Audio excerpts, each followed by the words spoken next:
All right, let's wrap up with this. I sent you an article for the wild card of the Big Ten not wanting to budge when it comes to this 5-11 versus 4-4-2-2-1-1 model. The Big Ten not wanting to give up their 4 automatic qualifiers unless the SEC goes to a 9-game schedule. SEC fans will defend this until they're blue in the face. Big Ten fans will go the opposite direction. I've got thoughts both ways. I understand both sides. I don't really care if the SEC never goes to a 9th game or not. I think there would be good in that. I think getting rid of one of the FCS games at the end of the year would be great. I would even love if those got moved to the beginning of the year. I hate the timing of them. I've seen a lot of comments on that. Like, the SEC schedule, I would say this, and I don't know, maybe you'll agree, maybe you won't. But my guy Hunter, love the show. 44 days until FSU plays, but 37 until appreciate that, Hunter. 37 until the game in Dublin. I'm not going to do. I almost did an Irish accent there, but I quit on it. So, but Hunter, I appreciate you. Oh, Hunter, I've got one more thing after the wild card that Hunter brought up too. But would you agree with this? I think even with that late season FCS, the SEC schedule overall is probably still tougher than the average Big Ten schedule. Just the average SEC schedule is probably a little bit tougher because they've got a little bit more depth in their conference, even though they play one less conference game. Would you agree with that? Yes, I think there's more depth within the conference. Just looking at some of the murderers row schedules that a lot of these SEC teams have coming into this year, you're looking at it, it's like, man, you're like, just for the sake of a team, you're like, man, I hope they come away unscathed, and that being like 3 or 4 losses or something like that. So it is more difficult, but also the landscape of college football, it's made it very clear that to play a difficult non-conference schedule is almost pointless. If you are in the top 33%, I'd say, of each conference, if you're Oregon, Penn State, Alabama, Georgia, why are you playing a non-conference game that is actually a big time game? So for instance, Texas, Ohio State, there's a lot of coaches out there being like, why would you take that game? Obviously it's going to be a big draw and ratings and all that sort of stuff, but it's like, why would you say yes to scheduling that? Why not take Mercer in November when you're just trying to get to the postseason like a lot of SEC teams have done? I think the ultimate goal of the Big Ten is to get the SEC to say, we are equal to you. And I don't think that's going to happen. Yeah. And that's why they want 9 games. We're playing 9 games. You guys are playing 9 games. So that way we can look at the records and they can appear even. And we break that down in terms of who are those 4 automatic qualifiers, that sort of situation. I think that's the ultimate goal of the Big Ten. So good luck getting the SEC to say that they are the same as anybody else. Yeah. And I get both sides' arguments. I think that by and large, if Florida State played, just an average team, right? I think Florida State will be an average team this year. In fact, I think they're going to go 6-6, right? So spoiler alert for my predictions. So I think Florida State's an average team. I would probably rather them play the median 9-game Big 10 schedule than I would the median 8-game SEC schedule. I think Florida State has a better chance of winning, call it 5 or 6 games against, the Big Ten's middle of the road than 5 or 6 games out of 8 of the SEC's middle of the so like I will agree, like the SEC's 8 games is probably tougher than the 9, but I think from the Big Ten's perspective, when we're trying to figure out how the committee is going to rank teams and how the Big Ten, by playing an extra game, like that is going to be that's 8 more losses, right? Like that's 8 more losses that the conference is going to take. How are we factoring in strength of schedule? How is all this coming into play? I understand their argument. The one thing I do hate is that late season FCS game. Now, I hate that for every team that plays it, not just the SEC, but it is really prevalent in the SEC. For example, Florida State played Charleston Southern, I think in week 11 last year too. So other teams are not immune from it. Sure. But man, when you're in the heat of a playoff race, like play those games early, play those as preseason. And I understand that schedules are made way far in advance and this, that, and the other, but there's really no reason for you to be playing Mercer in week 12 or 13 of your season before, sandwiched between LSU and then Auburn the week after if you're Alabama, and then you're playing the school, the deaf and the blind before.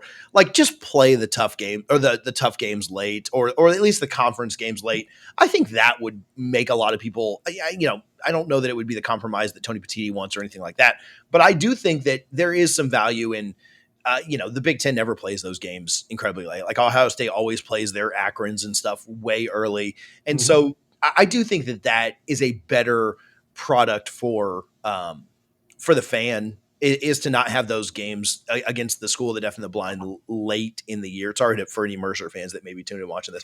We keep ragging on your team, but you still get your check. Citadel, especially Yeah, big yeah, time November games. yeah, you still get your check either way.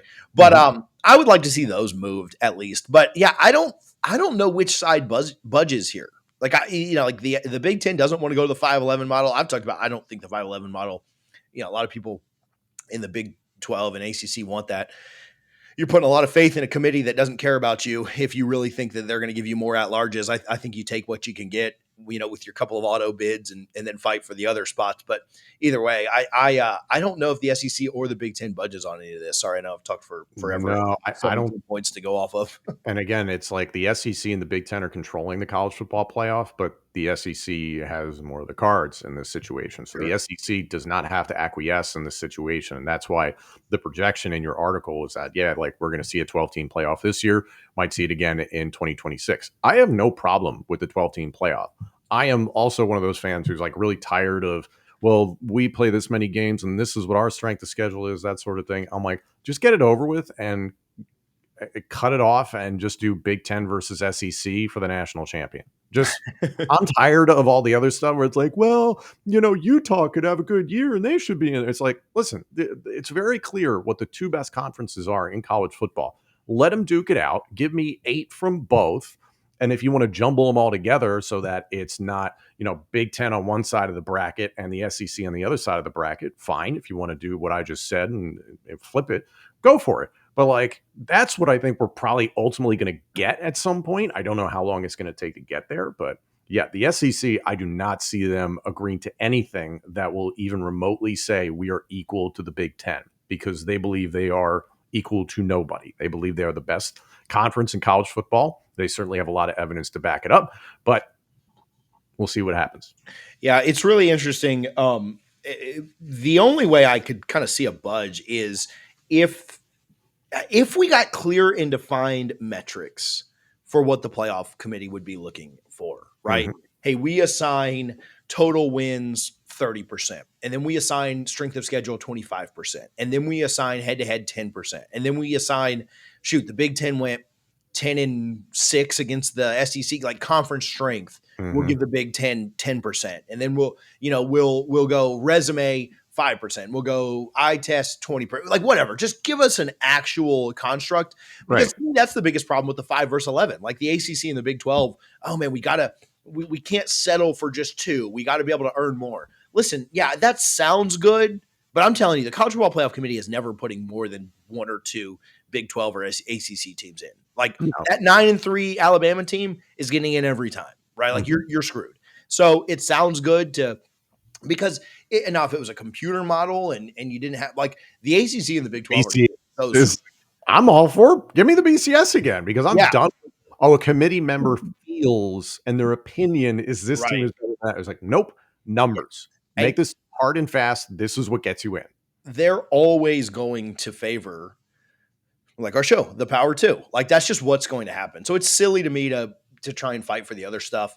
The other thing I think this kind of hurts is it sounded like we were really close to a Big Ten SEC scheduling agreement. And I don't think we're close on that now.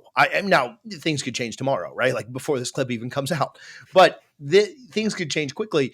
But man, I wanted to see that settle on the field. I wanted to see, just like you have the ACC Big Ten or ACC Big 12, whatever it is, challenge in basketball, and you've got some of these across different sports.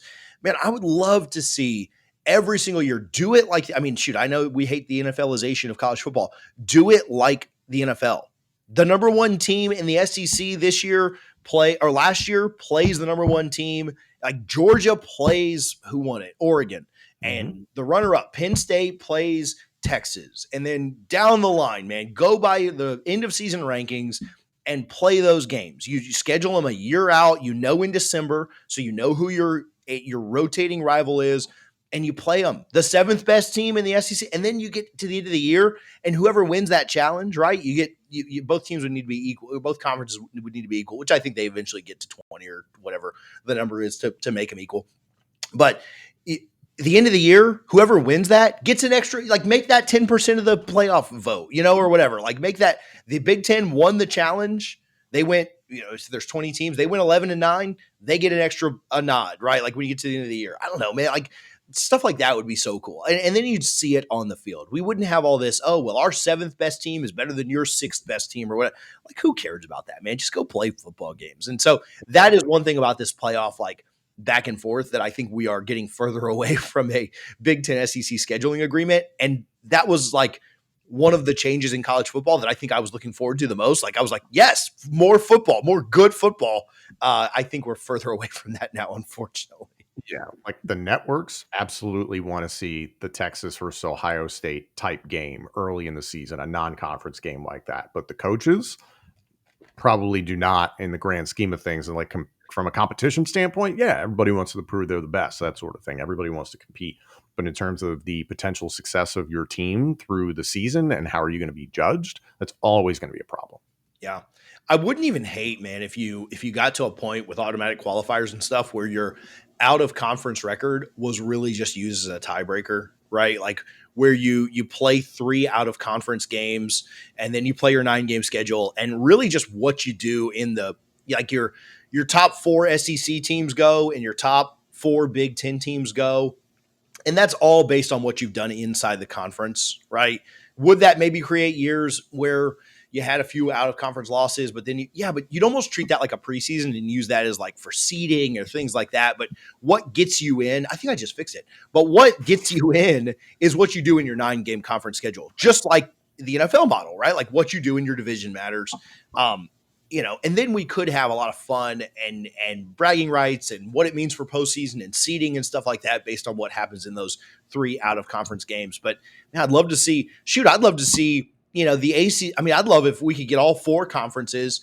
And I mean, this would stink for the group of 5, I guess. And so maybe you couldn't do this, but I'd love to see if the SEC played 1 Big 12 team, 1, ACC team, and 1 Big 10 team. And that was your 3 games, or move everybody's conference schedule down to 8. So you can play 1 group of 5 team and go with that, right? Play 1 from each of the Power 4 and play your Patsy, like play your group of 5 team and roll with that, right? And then everybody kind of is playing everybody. You have better scheduling. In the NFL, I do like the model where within every 4 years you play everybody in the NFL. And that's a cool aspect of getting to see new teams and new rivalries and stuff like that. Now it'd be like 30 years in college because of how many teams there are. But I think that'd be kind of a cool model to go to eventually.